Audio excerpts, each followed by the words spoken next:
यहाँ पधारे समस्त जनों को राधे राधे।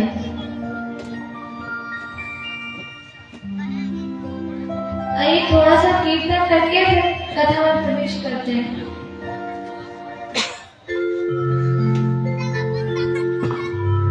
किशोरी कुछ ऐसा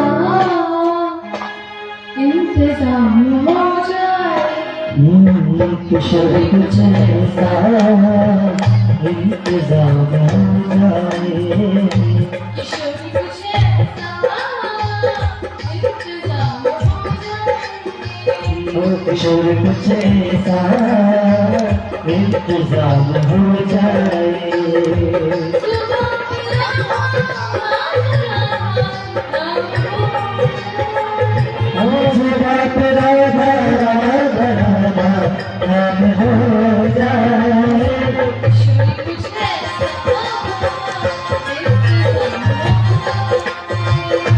किशोर कुछ ऐसा इंतजाम हो जाए।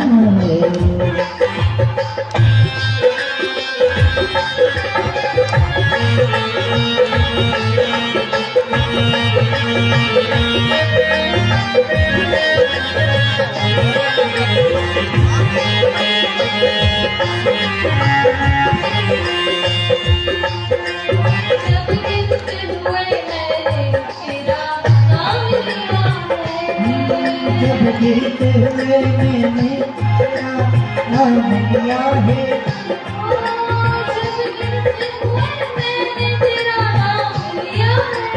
जब गिरते हुए मैंने तेरा नाम लिया है,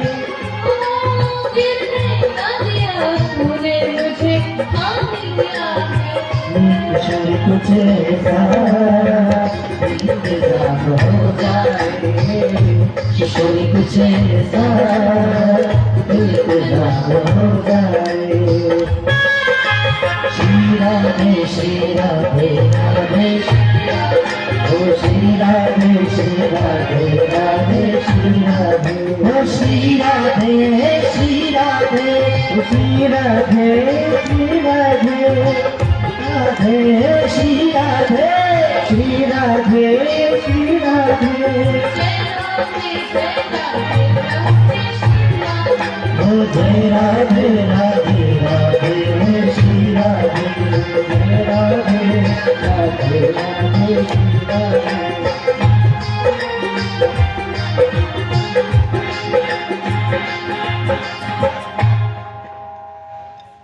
राधारानी सरकार की जय। आज गिरिराज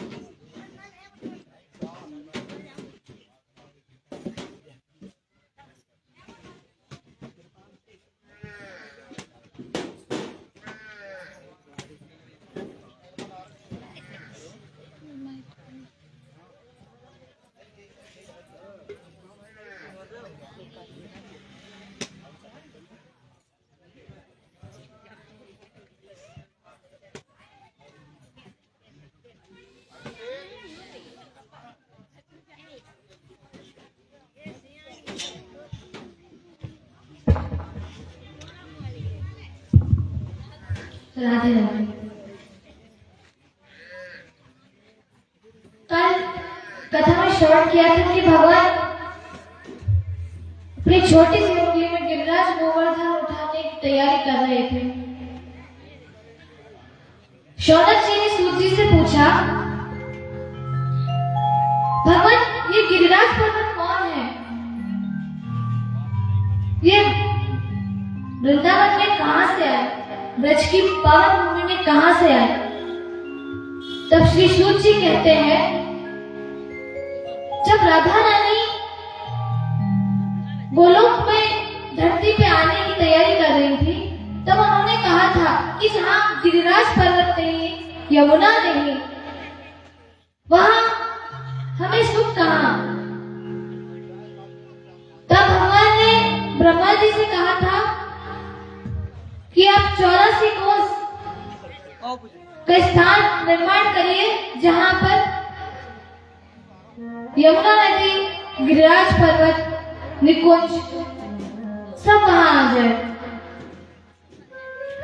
उसके बाद द्रोण पर्वत के पुत्र गिरिराज पर्वत हुए थे।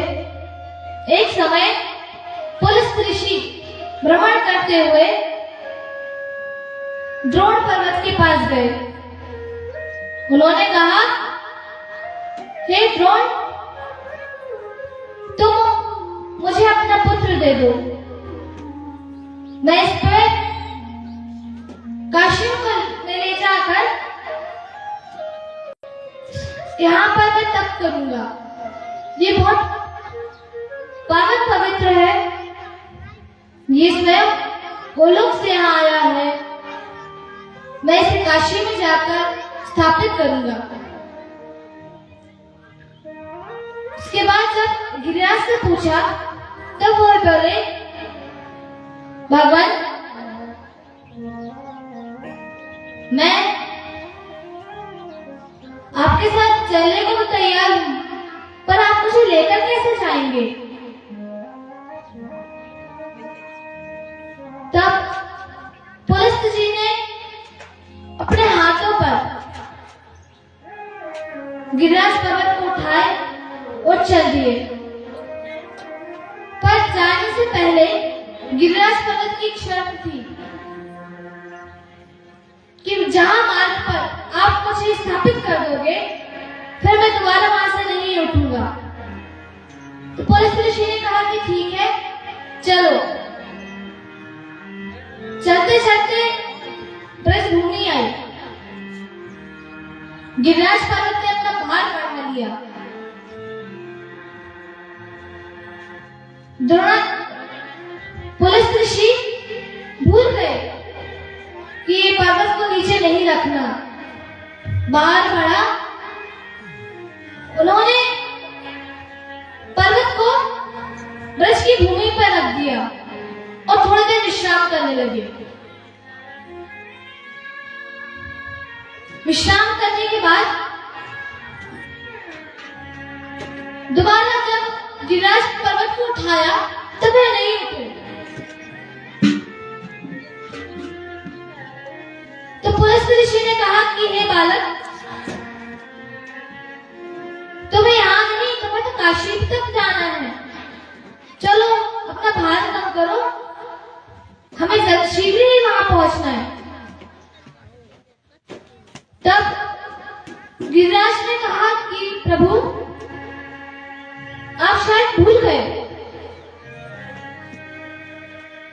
मैंने शर्त रखी थी कि जहां आप मुझे एक बार स्थापित कर दोगे, मैं दोबारा वहां से नहीं हटूंगा। ये हमें सुनकर पुलस्त ऋषि को बहुत गुस्सा आया। पुलस्त ऋषि कहते कि तू बड़ा हठी है रे। जा, मैं तुझे श्राप देता हूं। आज से तू हर दिन तिल तिल के समान घटता जाएगा। यह कहकर पुलस्त ऋषि चले गए। और आज भी गिरिराज पर्वत तिल तिल भर जमीन के अंदर धंसते जा रहा है, कम होते जा रहे हैं।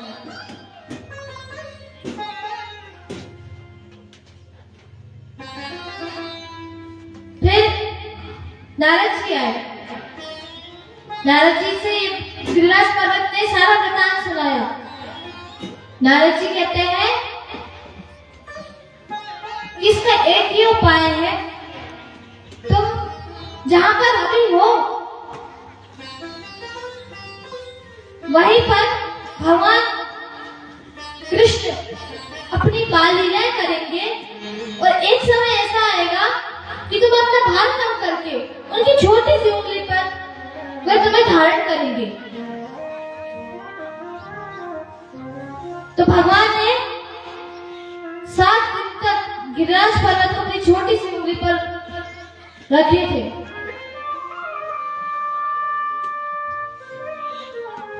उसके बाद शौनक जी ने कहा कि गिरिराज पर्वत तो ठीक है, पर आपने यमुना को भी वर्णन किया है कि यमुना जी भी आई थी। तो ये यमुना है कौन? तब सूची कहते हैं कि कोई नहीं, भगवान की एक शक्ति है।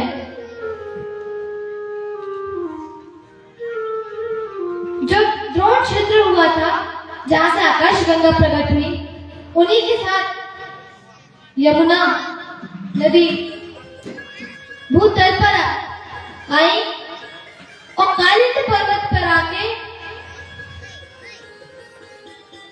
गंगा ब्रह्मा जी के पास से होते हुए हिमालय पर्वत की पुत्री बनी और यमुना नदी कालिंदी पर्वत से निकलते हुए ब्रजमंडल पर आई।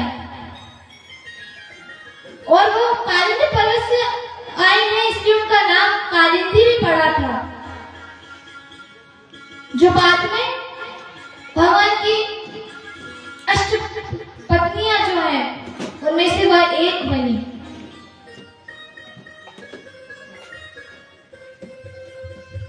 यह बात सुनकर थोड़ा आश्चर्य हुआ कि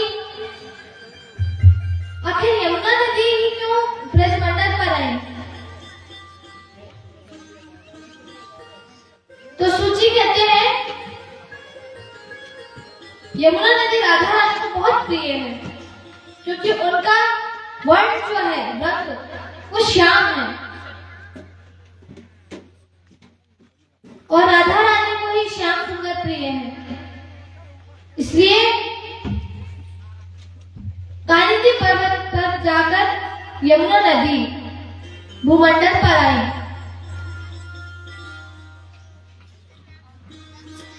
यमुना जी ने बहुत लीलाएं करी भगवान ने। एक समय ब्रज में भगवान ने असुरों का जब वध किया तो राधा रानी ने बोला कि ना, आपने गौ के रूप में आया हुआ राक्षस का वध किया, परंतु वो गैया के रूप में था, इसलिए आपको गौ हत्या का पाप लगा है। तब भगवान ने कहा कि पाप लगा है तो मोक्ष कैसे मिलेगा? तब राधा रानी ने कहा कि 7 नदियों का जल में आप स्नान करिए। भगवान छोटे से थे,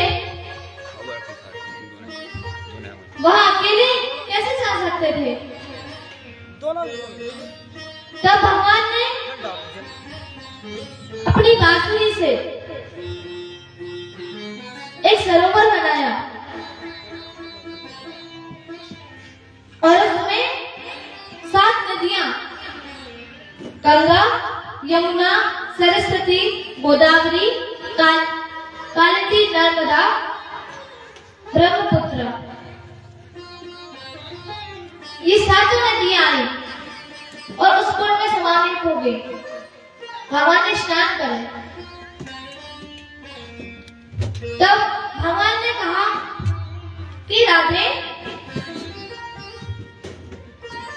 आपने गौ उस राक्षस को जब मैं वध कर रहा था तब आपने भी देखा, तो देखने का भी पाप आपको लगा। राधा रानी कहती कि हाँ, ये बात तो सही है, पर मैं आपके कुंड में स्नान नहीं कर सकती। तो राधा रानी ने अपनी सखियों को बुलाया और कंगन से गठन करने लगी और उन्होंने भी एक सरोवर निर्माण किया। जहाँ कृष्ण सरोवर है वहीं राधा भी है। आज भी वे सरोवर है और वहां पर वही 7 नदियां एकत्रित हुई और राधा रानी ने स्नान करा। और आज भी कृष्ण सरोवर और राधा कुंड अभी भी है।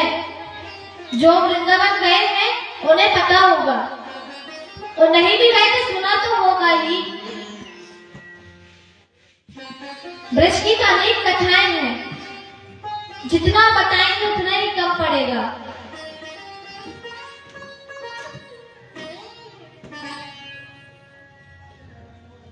राधा रानी बहुत करुणामयी थी। एक समय जब सूरदास जी पद गाया करते थे तो ठाकुर जी के मंदिर में जब भगवान को भोग लगता था तब वे आते थे, पद गाते थे और चले जाया करते थे। और जाकर जहां उनको स्थान मिलता था वहां बैठ के वो फिर पद गाते थे। और भगवान उनके पद सुनने के लिए उनके पीछे पीछे जहां वो जाते थे वहीं वो चले जाते थे। जाते हुए राधा रानी ने एक दिन देखा, कहाँ जाते हैं ना, 2 दिन देखा, 3 दिन देखा, चौथे दिन पूछ ही लिया। भोजन के बाद जब कपाट बंद हो जाते तो आप कहाँ चले जाते हो? तो कहते कहीं नहीं, मैं तो ऐसे ही टहलने जाता हूँ। तो राधा रानी जिद करने लगी कि आज तो मैं भी जाऊंगी। ठाकुर ने कहा आप क्यों कष्ट लेती हैं, आप यहीं रहिए ना मंदिर में, मैं जाता हूँ ना, मैं आ जाऊंगा। राधा रानी जिद करने लगी, नहीं तो आज तो मैं जाकर ही रहूंगी, मैं देखकर तो हूँ कहाँ जाते हो। भगवान ने कहा चल तो रही हो पर कुछ बोलना नहीं। तो राधा रानी ने कहा हाँ ठीक है, मैं कुछ नहीं बोलूंगी। गए आगे आगे सूरदास जी पीछे पीछे युगल सरकार चल रहे थे। अब सामने एक गड्ढा था और सूरदास जी गड्ढे में गिर ही रहे। तो राधा रानी ने उन्हें पकड़ने की कोशिश करी। भगवान ने राधा रानी को भाई पीछे कर लिया कि उन्हें जान दो। तो राधा रानी कहती कि आप कितने निर्दयी हो भगवान, आपने तो एक उन्हें नेत्र प्रदान नहीं करे और ऊपर से उनकी सहायता भी नहीं कर रहे हो। हे नाथ, मैं आपसे प्रार्थना करती हूँ कि बाबा को गड्ढे से बाहर निकालिए। ठाकुर जी कहते इसलिए मैं तुम्हें कहीं नहीं लेकर आता। वो तो जन्म से अंधा है, उसे पता है कि उसे कहां से चलना है, क्या करना है। आप बहुत करुणामयी हो, इसलिए मैं आपको कहीं नहीं लेकर जाता। तो राधा रानी कहती आज इसकी मदद कर दो। भगवान ने कहा ठीक है। भगवान ठाकुर जी कहते अरे बाबा आओ, मैं आपको उस गड्ढे से बाहर निकाल दूं। भगवान ने अपना जो पटका था वो सूरदास जी को दिया। कहते अरे बाबा, अरे लाला कहाँ से आए हो, मैं गड्ढे में फंस गया हूँ, मुझे बाहर निकालने की सहायता करो। तो कहते हाँ आप इसे पकड़ लो और ऊपर आ जाओ। और जब पटका सूरदास जी ने स्पर्श किया तो उसमें से वही खुशबू आ रही थी जो आज ठाकुर जी ने लगाया था। सूरदास जी समझ गए कि ये ठाकुर ही है, पर उन्होंने कुछ बोला नहीं। बाहर निकाला गड्ढे से और चलने लगे। अब चलते चलते पीछे पीछे को भगवान और आगे आगे सूरदास। एक जगह बैठे सूरदास जी पद गाने लगे, भगवान भी बैठे सुने। खत्म हुए तो राधा रानी से कहते अब चलो उठो, बट को मंदिर का खुलने का समय हो गया है, पन्ना नहीं जाएंगे। पुजारी जी गुस्सा करेंगे, कहाँ चले गए नाथ, इधर चलो चलो। तो सूरदास जी सुन ही रहे थे कि सूरदास जी थोड़े आगे गए और गिरने का नाटक करने लगे और वो भगवान के ऊपर गिर रहे थे। तो भगवान खसक गए और वो राधा रानी के चरणों में आकर गिर गए और उन्होंने एक पायल राधा रानी के अपने पास रख ली। राधा रानी ने उठाया, कुछ बाबा आप ठीक हो? आपको कहीं चोट तो नहीं लगी? तो सुधा जी कहती नहीं नहीं लाली कुछ नहीं हुआ। तो भगवान पीछे से बोलते अरे कितना टाइम लगा रहे, चलो चलो जल्दी चलो। राधा रानी आ गई। फिर राधा रानी ने देखा कि मेरी एक पैर कहाँ है।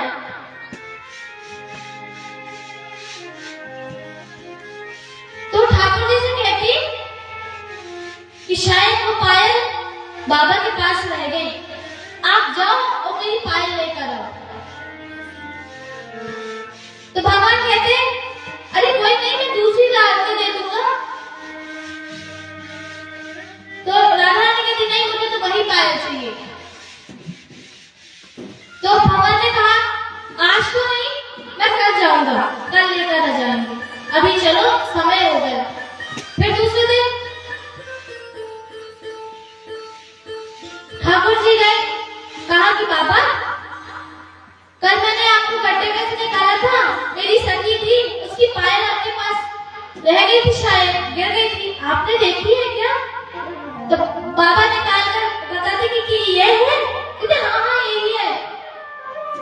तो सूरदास जी कहते कि मैं कैसे मालूम कि आप ही की है, मैं तो अंधा हूँ, मुझे कैसे पता? अगर कोई दूसरा आदमी मुझसे यही कहने लगे कि मैंने आपको गड्ढे से निकाला था और ये मेरी सखी की पायल है, एक काम करो, जिसकी पायल है एक पायल मेरे पास है, एक पायल उसके पास होगी, तो आप उनको लिया, मैं स्पर्श करके अगर मैं बता दूंगा, अगर ये होगी तो मैं आपको दे दूंगा।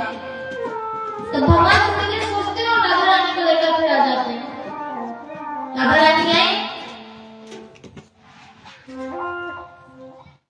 सूरदास जी से कहा कि बाबा मैं नहीं हूँ जिनकी पायल आपके पास है।